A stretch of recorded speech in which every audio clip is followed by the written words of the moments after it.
এডোখৰ চৰকাৰী ভূমিক লৈ সংঘাত এফালে প্ৰাক্তন আলফা আনফালে শাসকীয় বিধায়ক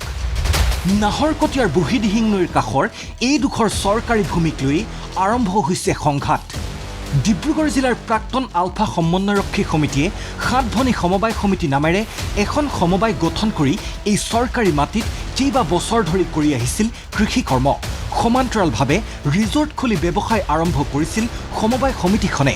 কিন্তু এই চৰকাৰী ভূমিতেই ৰাজ্য চৰকাৰে গৰুখুটি সদৃশ এক বহুমুখী প্ৰকল্প স্থাপন কৰিবলৈ সিদ্ধান্ত লোৱাৰ পাছতেই জাঙুৰ খাই উঠিছে প্ৰাক্তন আলফাসকল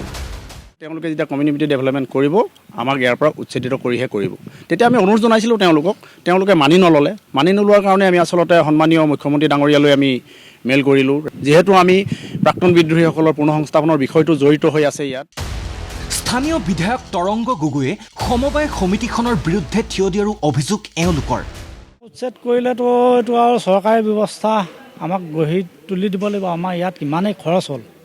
এইখিনি খৰচ কৰিবৰ কাৰণে আমাক পৰামৰ্শ দিছিলে চৰকাৰে এজন বিধায়কৰ পৰা যে এনেধৰণৰ অতি বিৰোধ মন্তব্য আগবঢ়াব আমি সেইটো ভবা নাছিলোঁ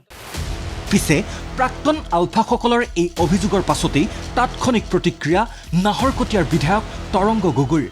তো তেখেতলোকে এইটো ভাবিলে নহ'ব যে আমি সময়ত বন্দুক চলাইছিলোঁ তো আজি অসমীয়া যুৱকে আমাৰ সেই ভয়তে আমি যি কৰোঁ কৰিব পাৰিম মানুহে কয় ছালফাৰ ৰাজত্ব বা চিণ্ডিকেট বা গেট বহোৱা সেই ধৰণৰ কাৰ্য বিগত 15-20 বছৰৰ পৰা ৰাইজে দেখা পোৱা নাই মই ভাবোঁ সেই ধৰণৰ পৰিৱেশ নেদেখিলেই ভাল কিন্তু ঘপককৈ এতিয়া দেখা মোৰ সমষ্টিকে সেই ধৰণৰ আকৌ পুনৰাবৃত্তি হৈছে আমি দেখা পালোঁ এখন ৰিজৰ্ট বনি আছে ৰিজৰ্টত কেনেকৈ বনিব পাৰে উল্লেখ্য যে শুকুৰবাৰে এই ভূমিতেই উপায়ুক্তৰ উপস্থিতিত আৰম্ভ হ'ব বহুমুখী প্ৰকল্পৰ প্ৰাৰম্ভিক কাম আৰু এই প্ৰকল্পই উপকৃত কৰিব নাহৰকটীয়াৰ বহু নিবনুৱাক মন্তব্য বিধায়কজনৰ এই প্ৰজেক্ট অধীনত অহাকালি DC আহিব তাত আমি গোটেই ছাইটটো মুকলি আমি ফাউণ্ডেশ্যন হ'ব নাহৰকটীয়াৰ কাৰণে আমি গাখীৰৰ প্ৰকল্প কণীৰ প্ৰকল্প আমি তাত পিগাৰী প্ৰকল্প এই ধৰণৰ কাৰ্যক্ৰম তাত আমিও ৰিজৰ্ট নবনাওঁ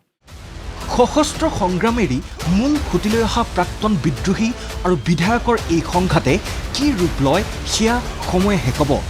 ভিডিঅ' জাৰ্নেলিষ্ট অনুপৰ সৈতে নাহৰকটীয়াৰ পৰা সৌৰভ বাজৰিয়াৰ ৰিপৰ্ট ND24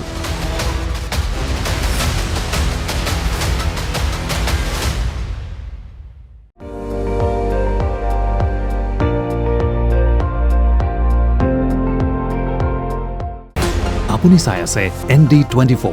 সৰ্বশ্ৰেষ্ঠ নহয় সৰ্বোত্তমৰ দৌৰ